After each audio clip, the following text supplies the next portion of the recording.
Conor has a following, and that's why they're attacking him, because he has those 10 million or millions of people that will listen to what he says that are not kind of elected bureaucrats, and they want to go after him for that. It's like, it's not his fault that people watch him, but it's like, well, it's his fault if we give him a platform or a topic. Like, they're going to stop him, and it'll be interesting to see. Like, if Conor is listening to this, go for it. Like, if you really want to mess up the system, like what Trump's doing and showing what they will do to you, go for it, because that's the best thing you can do.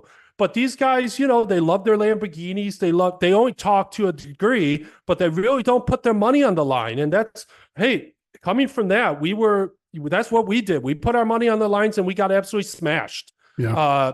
And that's it. It's just like, you can go to a certain point of talk, but once you start putting your business interests on the line and you still don't relent, they'll take it and they'll come after you for more. And that's where you're kind of the rubber meets the road, where Trump is facing jail time.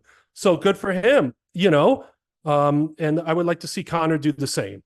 Well, yeah, those parallels there are pretty incredible. But I think the thing that Conor will have to deal with is, when you talk about the riots, you talk about those stabbings, is that how long is it before they start calling him a right-wing extremist?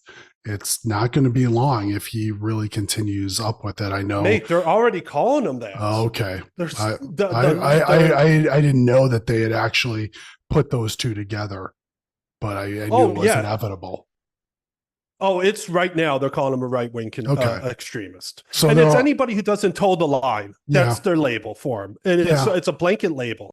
But he also fits the demographic too, because he is he's from a working class background, and he's a fighter, and he's come up really through, if you like, an old school kind of Irish way of sports, and as particularly combat sports, if you like, with kind of like a John L. Sullivan type of thing with boxing, and he's done the exact same thing.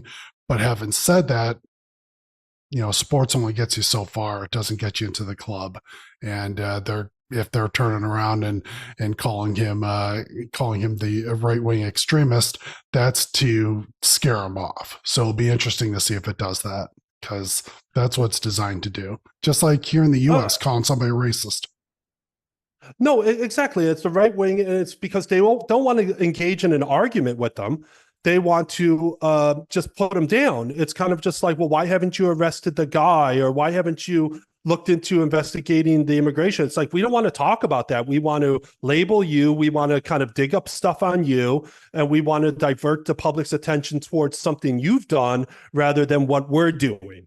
Right. And it's just global right now. It's kind of a deflection standpoint. It's quite interesting. But Conor McGregor is not just, like, Ireland's small. It's not just, he's not just a sports figure because he's so massive. I mean, what, 700 or 500, 700 million in sports? Like, we had little rugby players, or, they're making $1 million or $2 million, and they were like the gods of Ireland, but this guy is well beyond them. Yeah.